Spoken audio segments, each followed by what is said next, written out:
You just sent me $50, Plurpy. Thank you so much. God bless you. God bless you. God bless you. God bless you. God bless you. Thank you so much. I can help out $50 New Easy. Thank you so much. Thank you so much. No, you guys don't even. Oh my God. You don't even understand. You don't understand how much I appreciate y'all right now. Thank you so much. All right. Check this. Check this out. I'm going to put gas in my tank.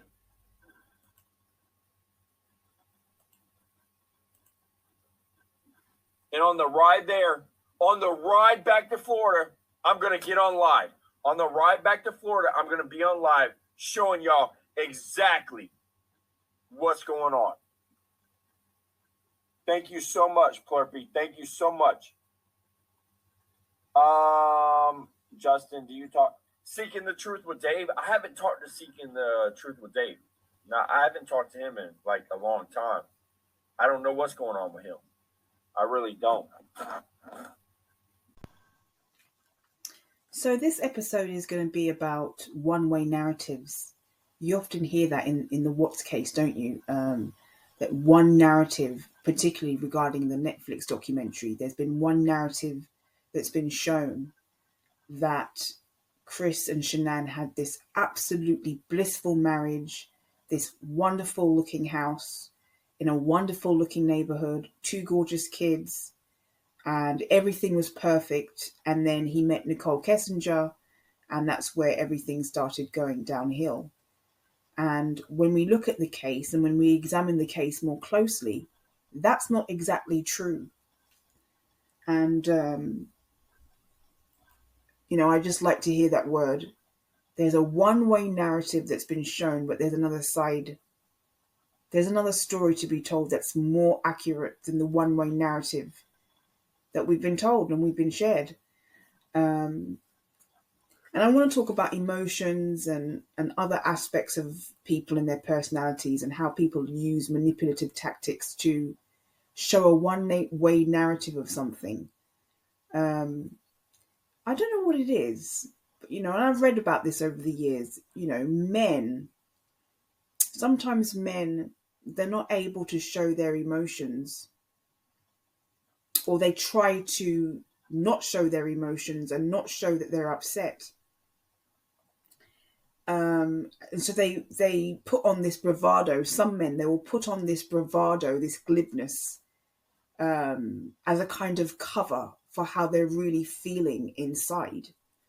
And I think that really, really describes Justin. When I stopped speaking to him, he was very upset. But instead of, stop that dog. But instead of expressing the fact and saying that he was upset and being genuinely honest that he was upset, just saying, I'm hurt, I'm upset that Simcast stopped speaking to me. Instead of doing that and being genuine about it, he proceeded to do a smear. He proceeded to try and make me look in a way that is not me. Until one day he was doing a live stream and his mask fell off. And here you're able to see he's not doing okay. And he's showing his emotions. But what happened is, he was caught off guard with his own emotions. This was a few weeks after I'd stopped speaking to him. And he'd done a video where he put on all this bravado, this glibness. He was so glib and had so much bravado in that video, in that, that he did about me. And yet here you see that the mask has fallen off and he's a shell of himself. And that's what happens when people like Justin, they're no longer getting the supply that they need for their self-esteem. Because Justin is somebody that he lives with shame. He lives with shame. And to hide that shame and to hide his insecurities, he has this bad boy cover. He's full of bravado, full of glibness, full of superficial charm. And I'm going to talk more about that as this podcast goes on. I admit I take great pleasure in talking about this because I get to tell my side of the story and I get to tell the truth. A few months ago, Justin did a live stream. He and his family had moved to Alabama because financially he could not support his family anymore. So they had to move and basically be on this land in a single wide with his in-laws. And he's actually not, from what I understand it, he tried to present himself as this married conservative Republican, but that was just not who he really was. And that's the thing about Justin. He tries to represent himself in a way that puts him in a good light, but he's in fact the exact opposite of what he tries to represent. And the thing about it is that while he was doing this live stream, he wanted to be out of there. He didn't want to be in Alabama in a single wide with his in-laws anymore. And he was asking his subs for gas money. And that's the thing about Justin. I mean, he leeches off of people. He's all about what he can get out of people to benefit himself. He sees his subs as ATMs. He's all about personal self-gain. And as he was there talking to his subs and saying, I want to get out of here. I'm not being treated well by by this family. He's sitting there saying that, and unbeknownst to him, his baby mama, who thought that they were married, but it was presented that he presented himself as if he was married, when in actual fact it seems to me that that's just his baby mama. And I'm just going to be honest with you, I don't believe he loves her at all. And there's no chemistry between them whatsoever. I think she was somebody he found that he could use. That's just my opinion. But anyway, she turns up and she's at the door and she opens the door and she calls him out. And then they get into a back and forth and it's really, really heated. It was like watching just a really bad reality show in a trailer park. Just as I'll talk about later, this woman said. And so they get into it back and forth and he's actually complaining that she's not working.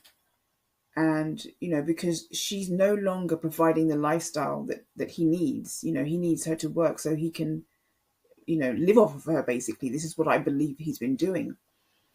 And, they're just not happy with each other. They're kind of stuck with each other and they're stuck with these 3 kids, but they're not happy with each other. And, she calls him out. They get into a back and forth and he complains that she doesn't work. And, the gall of him to be saying that when he doesn't himself, he doesn't, he has 3 kids, but he doesn't have a steady paying job to provide for these 3 kids. So he has the gall of him to be complaining that she doesn't work. So anyway, he was saying, I really want to get back to Florida and I really need to get out of here. And when I get to Florida, I'm going to tell you what's been going on. And, he acted as if he was a poor, innocent guy and that he was not being treated well by his wife or his baby mother or his in-laws.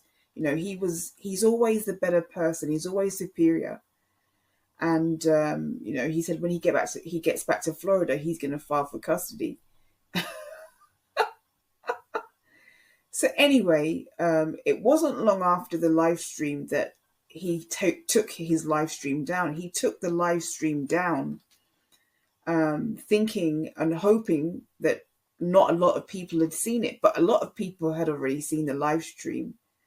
And the fact that he took it down makes no difference. But even in that scenario, he really is trying to portray himself as better than, as the better person who is not being treated well by his in-laws. In actual fact, I don't believe that scenario at all. I think that You know, it's his failures why they ended up living on that piece of land with his in-laws. It's because he couldn't provide for his family. He can't afford his family. But you know, for him, it's always somebody else's fault.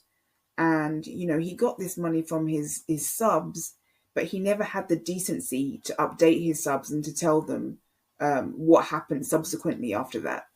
And that's just Justin all around. You know, he uses people for supply, and people are just objects to him that he can use. Listen, we're not married. I'm not married to their mother. We have 3 kids together. So I'm going to leave it there for the weekend. I think I've given you enough to, you know, to mull over. And there's more to come. There's a part 2, there's a part 3, and I'm going to, you know, reveal some more things. Not only that, I'm going to set the record straight on some things that were said. I'm going to set the record straight about them. And also, I just want to mention this because I will be talking about this in another podcast, in a related podcast. A woman who Justin had befriended and who was very generous to him, you know, donating to him, came to me the other day and told me that she realized that everything that I was saying about Justin was right. And I accepted her apology. And I'm going to tell you why I accepted her apology at another time.